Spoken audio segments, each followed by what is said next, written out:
And this is the most important thing in life, is to know that you are loved. Speaking for myself, I find it very hard to believe that God loves me. I can believe he loves all of you, but to believe that he loves me because I know things about myself that you don't know. And I'm not going to tell you either. But that, of course, we all have stuff that are like imperfections in our lives, which we know about. And it's hard to believe that God could really love us with all those imperfections. But actually, everybody has imperfections.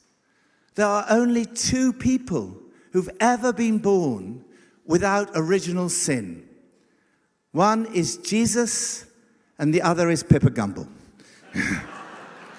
But we all know, don't we, that we love our parents. We know they're not perfect. We love our children. We know they're not perfect.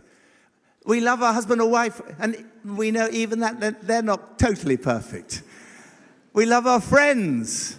We know they're not perfect. How much more does God love us imperfect people?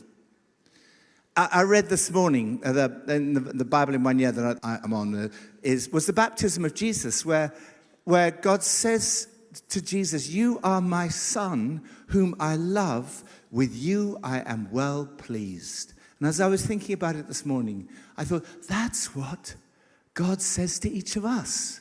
Not because of our own righteousness, but because on the cross, Jesus died for us and exchanged our unrighteousness for his righteousness. So God looks at you as he looked at Jesus, and he says to you, "You are my son, you are my daughter, whom I love.